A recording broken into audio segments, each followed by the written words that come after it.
Class 10th mathematics chapter first real number exercise 1.1 question number first इसमें लिखा गया है use Euclid division algorithm to find the HCF of.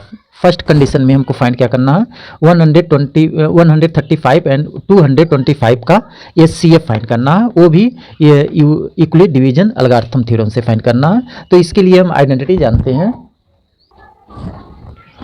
Dividend is equal to divisor into quotient plus remainder होता है, या इसको हम लिख सकते हैं A is equal to B into quotient को क्यू प्लस आर। इसी रूल को हम बोलते हैं क्या, यूक्लिड डिवीजन एल्गोरिथम बोलते हैं।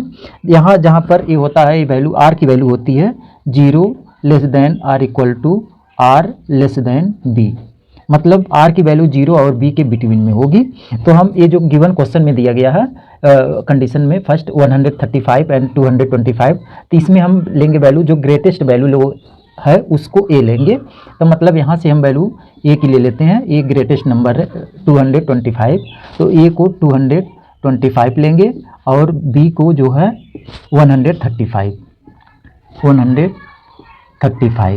अब इसको हम डिवाइड इसके अकॉर्डिंग बनाएंगे। तो ए की वैल्यू हमारा 225 है, तो इसको लिखेंगे यहाँ 225 इज इक्वल टू बी की वैल्यू 135 है। अब हमको क्या निकालना है, यहाँ पर क्वोशिएंट और रिमाइंडर निकालना है। अगर रिमाइंडर हमारा 0 आ जाता है तब तो हमारा डायरेक्ट एचसीएफ ए 135 आएगा। तो पहले हम डिवाइड करते हैं, देखते हैं डिवाइड करके। तो 135 और 225 इसमें डिवाइड करेंगे तो ये 1 टाइम्स जाएगा, 1 टाइम्स ले जाएंगे तो आएगा 135, इसको माइनस करेंगे तो आ जाएगा यहाँ पर 90। अब देखेंगे रिमाइंडर हमारा कितना 90 आया है, तो यहाँ पर क्वेश्चन कितना 1 है, तो 1 लिखेंगे और प्लस रिमाइंडर 90 आ गया तो 90 लिख लेंगे।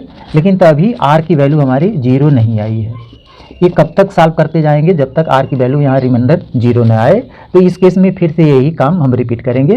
तो अब यहाँ पर ए की वैल्यू लेंगे 135 इज इक्वल टू, अब यहाँ पर बी की वैल्यू 90 ले लेंगे, अब मल्टीप्लाई, अब यहाँ से हम क्वोशिएंट फिर निकालेंगे तो फिर से इसको हम डिवाइड करेंगे। तो अब 90 से हम 135 में डिवाइड करेंगे। तो अब ये देखेंगे कितना टाइम से जाएगा, 1 टाइम से ये भी ले जाएंगे तो यहाँ हो जाएगा 90, इसको माइनस करेंगे तो 45 आएगा। तो रिमाइंडर यहाँ पर हमारा 45 और क्वोशिएंट 1 आ गया, तो यहाँ 1 लिखेंगे और प्लस रिमाइंडर 45। अभी देखिए हमारा यहाँ पर आर की वैल्यू 0 नहीं आई है, तो यहाँ पर शो कर देंगे, ऐसे दिखाएंगे। तो फिर यही काम रिपीट करेंगे। अब हम यहाँ से लिखेंगे 90, ए की वैल्यू लेंगे 90 इज इक्वल टू बी की वैल्यू 45, फिर मल्टीप्लाई, अब क्वोशिएंट और रिमाइंडर निकालेंगे तो अब फिर डिवाइड करते हैं।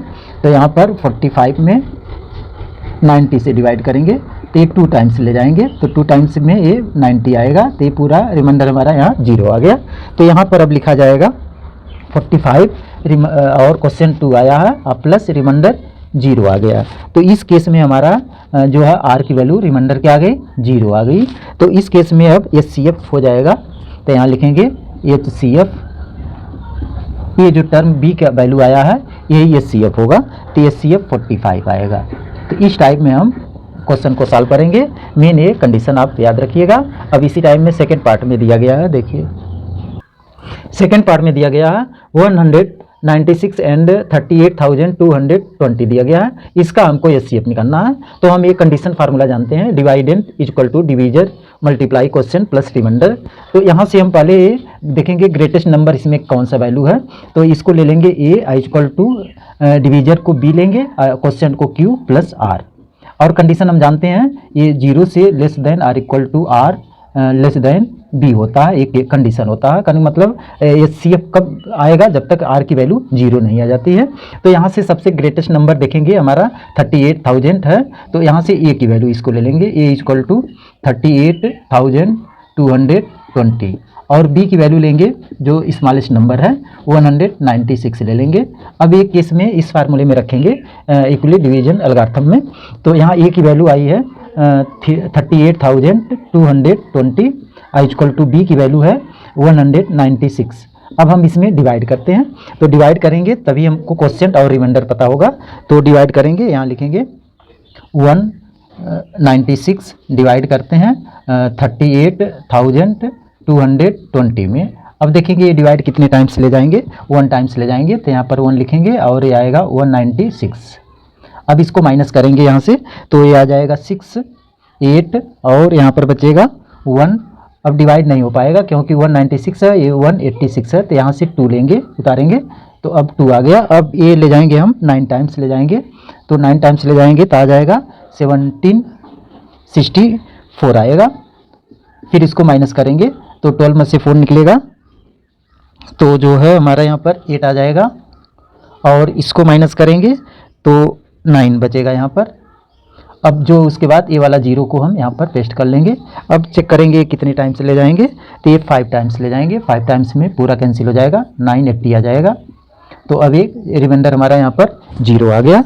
तो अब यहाँ लिखेंगे क्वेश्चन आया है 195 प्लस उसके बाद रिमाइंडर 0 आ गया। तो अब यहाँ से देखेंगे आर की वैल्यू जो है 0 आ गया, तो एचसीएफ हमारा 196 आएगा। तो यहाँ पर लिख लेंगे एचसीएफ इक्वल टू 196, यही आंसर होगा। इसके बाद थर्ड पार्ट है, थर्ड पार्ट में दिया गया है 867 एंड 225। तो इसमें ये देखेंगे सबसे ग्रेटेस्ट नंबर कौन सा, उसको ए की वैल्यू लेंगे। तो यहाँ पर A equal to B Q plus R होता है, कंडीशन होता है 0 less than are equal to R less than B, मतलब आर की वैल्यू 0 लाना है। तो यहाँ पर देखेंगे ए और बी की वैल्यू क्या है, तो ग्रेटेस्ट नंबर को ए लेंगे। तो यहाँ से ए की वैल्यू हमारी हो जाएगी 867 एक ग्रेटेस्ट है, तो ए की वैल्यू 867 होगा एंड बी की वैल्यू हो जाएगी 225। अब यहाँ ग्रेटेस्ट नंबर में रखेंगे, ए की value 867 is equal to B की वैल्यू 225। अब इसमें हम डिवाइड करते हैं, तो डिवाइड करेंगे तो 225 से 867 इसको डिवाइड करेंगे। तो अब ये देखेंगे कितने टाइम्स ले जाएंगे, 3 टाइम्स ले जाते हैं, तो 3 टाइम्स में आ जाएगा 765 आएगा। अब इसको माइनस करेंगे यहाँ से, तो माइनस करेंगे तो बच जाएगा 102 आएगा। अब रिमाइंडर हमारा 102 आया, क्वेश्चन 3 आ गया, तो यहाँ मल्टीप्लाई करेंगे, रिमाइंडर कितना है, क्वेश्चन 3 है प्लस रिमाइंडर 102 है। अब यहाँ पर आर की वैल्यू देखिए 0 नहीं आई है, तो यहाँ पर ऐसे शो कर देंगे, दिखा देंगे। तो इस केस में फिर से हम अब ए की वैल्यू हम लेंगे 225, तो यहाँ लिखेंगे 225 इज इक्वल टू, अब इसमें हम ये जो रिमाइंडर बचा है इसको बी की वैल्यू लेंगे 102 मल्टीप्लाई। अब क्वेश्चन और रिमाइंडर निकालने के लिए फिर से डिवाइड करेंगे, तो यहाँ लिखेंगे 102 में से 225 में डिवाइड करते हैं। तो अब ये देखेंगे कितने टाइम्स जाएगा, तो ये 2 टाइम्स ले जाएंगे, तो 2 टाइम्स में जाएगा 204 आएगा। तो अब इसको माइनस करेंगे तो यहाँ पर आ जाएगा 51, तो यहाँ रिमाइंडर हमारा 51 और क्वेश्चन कितना 2 आ गया, तो यहाँ 2 लिखेंगे और प्लस रिमाइंडर 51 बच गया। अभी हमारा आर की वैल्यू जो है रिमाइंडर 0 नहीं आया, तो इसको हम ऐसे शो कर देंगे। तो फिर से अब हम ए की वैल्यू लेंगे 102 आई इक्वल टू, यहाँ बी की वैल्यू रिमाइंडर ले लेते हैं 51, अब मल्टीप्लाई करेंगे, फिर अब निकालेंगे क्वेश्चन और रिमाइंडर निकालेंगे। तो इसमें फिर से हम डिवाइड करते हैं, तो 51 से 102 में डिवाइड करेंगे, तो अब ये 2 टाइम्स ले जाएंगे, तो 2 टाइम्स में आ जाएगा यही 102 आ जाएगा। अब यहाँ पर रिमाइंडर देखिए 0 आ गया, तो इस केस में हमारा क्वेश्चन 2 आया है और प्लस रिमाइंडर 0 आ गया, तो कहने का मतलब आर की वैल्यू यहाँ से 0 आ गई। तो हमारा एचसीएफ आ जाएगा, यही टर्म आएगा 51 जो बी की वैल्यू होगी, तो यहाँ लिख लेंगे एचसीएफ इक्वल टू 51, तो यही आंसर हमारा होगा एचसीएफ।